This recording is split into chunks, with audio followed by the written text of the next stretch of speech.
नमस्कार दोस्तों, आपका स्वागत है आज की नौकरी यूट्यूब चैनल पर, जहां मिलती है हर रोज की लेटेस्ट अपडेट्स स्टूडेंट्स के लिए, गवर्नमेंट जॉब्स के नए मौके और सरकारी योजनाओं की पूरी जानकारी एकदम सही वक्त पर। चाहे आप कॉम्पिटिटिव एग्जाम्स की तैयारी कर रहे हो, नौकरी की तलाश में हो या गवर्नमेंट स्कीम्स का फायदा उठाना चाहते हो, ये चैनल आपके लिए ही बना है। तो दोस्तों, चैनल को तुरंत सब्सक्राइब करो और बेल आइकॉन जरूर दबा दो ताकि कोई भी इंपॉर्टेंट अपडेट आपसे मिस ना हो। अगर वीडियो पसंद आए तो लाइक करें, कमेंट करके अपना फीडबैक दें और अपने दोस्तों के साथ शेयर जरूर करें जो नौकरी या स्कीम्स के अपडेट्स का इंतजार कर रहे हैं। चलिए आज बात करते हैं एसएससी सिलेक्शन पोस्ट फेज 13 की। ये एक काफी अलग तरह की भर्ती होती है एसएससी की तरफ से, है ना? हाँ बिल्कुल। ये उन लोगों के लिए एक बढ़िया मौका है जो आप कह सकते हैं स्पेसिफिक रोल्स चाहते हैं सरकारी विभागों में। और सबसे अच्छी बात ये कि 10वीं पास से लेके ग्रेजुएट्स तक सबके लिए कुछ ना कुछ होता है इसमें। अच्छा, मतलब सीजीएल या सीएचएसएल से अलग कैसे है ये? देखिए, सीजीएल और सीएचएसएल तो बड़े पैमाने पर कॉमन ग्रेजुएट और 12वीं लेवल की भर्तियां हैं। सिलेक्शन पोस्ट में क्या होता है कि ये अलग अलग मंत्रालयों और विभागों में जो छोटी छोटी बिखरी हुई नॉन गेजेटेड वैकेंसीज होती हैं ना, उनके लिए है। जैसे कि कुछ उदाहरण दे सकती हैं? हाँ, जैसे लेबोरेटरी असिस्टेंट हो गया, या फिर डिप्टी रेंजर, यूडीसी यानी upper division clerk, canteen attendant, MTS, मतलब बहुत तरह के पद होते हैं। विविधता काफी है। समझ गया। तो मतलब स्पेसिफिक पोस्ट्स के लिए ये भर्तियां निकलती हैं। हाँ। अच्छा, तो फिर इसकी जरूरी तारीखों पर आते हैं। नोटिफिकेशन तो आ गया है ना? जी हाँ, 2 जून 2025 को डिटेल्ड नोटिफिकेशन आ गया है और ऑनलाइन एप्लीकेशन भी उसी दिन से, या मतलब 2 जून से ही शुरू हो गए हैं। ओके, और ये कब तक चलेंगे? लास्ट डेट क्या है? अप्लाई करने की आखिरी तारीख 23 जून 2025 है, रात 11 बजे तक। ये ध्यान रखना जरूरी है टाइम का। हाँ, रात 11 बजे तक। और फीस भरने के लिए? फीस भरने के लिए एक दिन एक्स्ट्रा है। 24 जून रात 11 बजे तक फीस भर सकते हैं। ठीक है। और अगर फॉर्म में कोई गलती हो गई तो?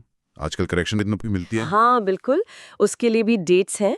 28 जून से 30 जून रात 11 बजे तक एप्लीकेशन फॉर्म में सुधार कर सकते हैं। और सबसे अहम, परीक्षा कब होगी? सीबीटी? कंप्यूटर आधारित परीक्षा मतलब सीबीटी, वो 24 जुलाई से 4 अगस्त 2025 के बीच में शेड्यूल्ड है। तो मतलब तैयारी के लिए बहुत ज्यादा वक्त नहीं है। सही का, वक्त तो तेजी से निकलेगा। हाँ। अच्छा, इस बार वैकेंसी कितनी है, कुल पद? इस बार फेज 13 में कुल 2423 पद निकाले गए हैं। 2423? ये पिछले सालों के मुकाबले कैसा है? मैंने सुना है ये नंबर काफी ऊपर नीचे होता रहता है। हाँ, होता तो है। जैसे 2024 में करीब 2049 थी, लेकिन 2023 में एकदम से 5300 से भी ज्यादा थी। फिर 2022 में लगभग 2000। तो ये बदलता रहता है।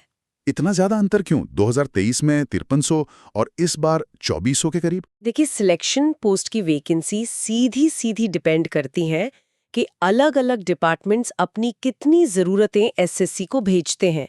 तो शायद 2023 में ज्यादा विभागों को जरूरत रही होगी या कोई बैकलॉग क्लियर हुआ होगा। इस साल 2423 भी ठीक ठाक संख्या है। हाँ, और कैटेगरी वाइज ब्रेकडाउन कैसा है इसका? इसमें अगर देखें तो अनारक्षित यानी जनरल के लिए 1169 पद हैं, ओबीसी के लिए 561, एससी के लिए 314, ईडब्ल्यूएस के लिए 231 और एसटी के लिए 148 पद हैं। ठीक है, अब आते हैं पात्रता पर। मतलब कौन अप्लाई कर सकता है? क्वालिफिकेशन क्या चाहिए? क्वालिफिकेशन तो पोस्ट पर निर्भर करती है। 3 लेवल हैं, मैट्रिक यानी 10वीं पास, इंटरमीडिएट यानी 12वीं पास और स्नातक यानी ग्रेजुएशन लेवल। जिस पोस्ट के लिए अप्लाई कर रहे हैं उसकी मिनिमम क्वालिफिकेशन देखनी होगी। और उम्र सीमा, एज लिमिट? एज लिमिट 1 अगस्त 2025 को काउंट होगी। कम से कम 18 साल और ज्यादा से ज्यादा 30 साल। लेकिन ये भी पोस्ट के हिसाब से अलग अलग है। जैसे कुछ मैट्रिक लेवल की पोस्ट के लिए 18 से 25 साल हो सकती है, किसी के लिए 18 से 27। बिल्कुल, इसीलिए मेरा सुझाव है कि कैंडिडेट नोटिफिकेशन में अपनी पसंद की पोस्ट के लिए स्पेसिफिक एज लिमिट और क्वालिफिकेशन जरूर चेक कर लें। ये बहुत जरूरी बात है। अच्छा, अप्लाई कैसे करना है? प्रोसेस क्या है? अप्लाई करने का तरीका सिर्फ ऑनलाइन है। एसएससी की जो ऑफिशियल वेबसाइट है ssc.gov.in, उसी पर जाकर करना होगा। और मैंने सुना है इस बार ओटीआर में कुछ बदलाव है, वन टाइम रजिस्ट्रेशन। हाँ, ये एक बड़ा बदलाव है। इस बार से नया वन टाइम रजिस्ट्रेशन यानी ओटीआर करना अनिवार्य है। अगर किसी ने पहले एसएससी के लिए ओटीआर किया भी था तो वो अब मान्य नहीं होगा। सबको नया OTR प्रोफाइल बनाना पड़ेगा। अरे, तो मतलब पुराने कैंडिडेट्स को भी फिर से पूरा रजिस्ट्रेशन करना होगा? जी हाँ, शायद वो डेटा को और व्यवस्थित करना चाह रहे हैं। और एक और बात, हर पोस्ट कोड के लिए अलग से अप्लाई करना होगा। अगर आप एक से ज्यादा पोस्ट के लिए एलिजिबल हैं, तो हर एक के लिए अलग एप्लीकेशन। और फीस भी हर पोस्ट के लिए अलग? हाँ, अगर फीस लागू होती है तो। फीस की बात करें तो जनरल और OBC कैंडिडेट्स के लिए 100 रुपए है प्रति पोस्ट। और छूट किसे किसे है? महिलाओं, SC/ST कैंडिडेट्स, दिव्यांग यानी PWBD और एक्स सर्विसमैन ESM के लिए कोई फीस नहीं है। उन्हें छूट है। पेमेंट मोड ऑनलाइन ही है, BHIM, UPI, net banking, cards वगैरह। ठीक है, अब आते हैं सबसे जरूरी हिस्से पर। सिलेक्शन कैसे होगा? प्रक्रिया क्या है? सिलेक्शन का जो मेन आधार है वो है कंप्यूटर बेस्ड टेस्ट यानी CBT। ये ऑब्जेक्टिव टाइप परीक्षा होगी जिसमें मल्टीपल चॉइस सवाल होंगे। बस CBT या कुछ और भी है? कुछ खास पदों के लिए जहां जरूरत होती है वहां स्किल टेस्ट भी हो सकता है, जैसे टाइपिंग टेस्ट या डेटा एंट्री या कंप्यूटर प्रोफिशिएंसी टेस्ट। लेकिन ये ध्यान रखना है कि स्किल टेस्ट सिर्फ क्वालिफाइंग नेचर का होगा। क्वालिफाइंग मतलब उसमें बस पास होना जरूरी है, उसके मार्क्स फाइनल मेरिट लिस्ट में नहीं जुड़ेंगे। फाइनल सिलेक्शन पूरी तरह CBT में मिले नंबरों के आधार पर ही होगा। अच्छा, तो CBT का स्कोर ही किंग है। तो फिर इस CBT का पैटर्न क्या है? कितने सवाल, कितना टाइम? CBT में कुल 100 मल्टीपल चॉइस प्रश्न होंगे। हर सवाल 2 नंबर का, तो कुल 200 अंक हो गए। और टाइम मिलेगा सिर्फ 60 मिनट यानी 1 घंटा। सिर्फ 60 मिनट में 100 सवाल? मतलब स्पीड तो बहुत चाहिए होगी। हाँ, स्पीड और एक्यूरेसी दोनों। और नेगेटिव मार्किंग भी है।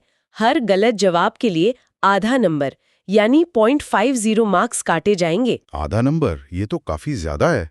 इसमें कौन कौन से सब्जेक्ट्स होंगे? 4 भाग होंगे पेपर में। पार्ट A जनरल इंटेलिजेंस मतलब reasoning, part B general awareness, part C quantitative aptitude, लेकिन ये बेसिक लेवल का होगा, और पार्ट D इंग्लिश लैंग्वेज, ये भी बेसिक लेवल की। चारों सेक्शन से कितने कितने सवाल? चारों से 25-25 सवाल होंगे और हर सेक्शन 50 नंबर का होगा। तो 25 सवाल 50 अंक, कुल 100 सवाल 200 अंक। एक और अहम बात इसमें यह है कि पेपर का जो डिफिकल्टी लेवल होगा वो पोस्ट की मिनिमम क्वालिफिकेशन के हिसाब से होगा, है ना? बिल्कुल सही।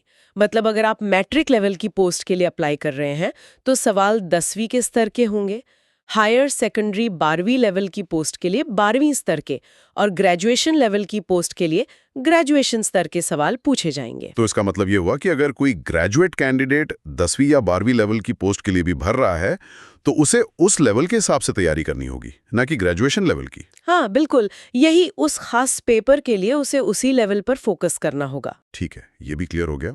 आखिर में सैलरी की बात कर लेते हैं। पे स्केल कैसा रहता है इन पोस्ट में? सैलरी भी पोस्ट के हिसाब से काफी अलग अलग होती है। ये पे लेवल 1 से लेकर पे लेवल 7 तक जाती है। लेवल 1 से 7 मतलब रेंज क्या होगी लगभग? बेसिक पे की रेंज अगर देखें तो करीब 5,200 रुपए से 33,800 रुपए तक हो सकती है, और ग्रेड पे 1,900 रुपए से 4,800 रुपए तक जा सकता है। ये पूरी तरह पोस्ट पर निर्भर करेगा कि वो किस लेवल में आती है। तो काफी वेरिएशन है। ठीक है, तो एक बार फटाफट समराइज कर लेते हैं।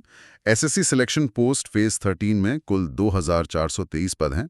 10वीं, 12वीं और ग्रेजुएट पास उम्मीदवार अप्लाई कर सकते हैं। लास्ट डेट 23 जून है। अप्लाई ऑनलाइन करना है ssc.gov.in पर। नया OTR बनाना जरूरी है। हाँ, और परीक्षा जुलाई-अगस्त 2025 में होगी। सिलेक्शन मेनली CBT पर होगा, जिसमें नेगेटिव मार्किंग है 0.50। पेपर का लेवल पोस्ट की क्वालिफिकेशन के हिसाब से होगा, मैट्रिक, हायर सेकेंडरी या ग्रेजुएशन। कुछ पोस्ट के लिए क्वालिफाइंग स्किल टेस्ट भी हो सकता है। बिल्कुल। तो जो लोग तैयारी कर रहे हैं उनके लिए सोचने वाली बात है कि इतने सारे अलग अलग पद और 3 अलग अलग लेवल की परीक्षाओं के साथ अपनी तैयारी को कैसे प्लान करें। सही कहा। क्या किसी एक लेवल पर फोकस करना चाहिए या अपनी योग्यता के अनुसार कई लेवल की पोस्ट्स के लिए कोशिश करनी चाहिए? ये स्ट्रैटेजी हर किसी को अपने हिसाब से बनानी होगी, अपनी ताकत और अपने लक्ष्य को देखकर। बिल्कुल। तो दोस्तों, ये थी SSC सिलेक्शन पोस्ट फेज 13 की पूरी जानकारी। उम्मीद है आपको इससे मदद मिली होगी। धन्यवाद। धन्यवाद।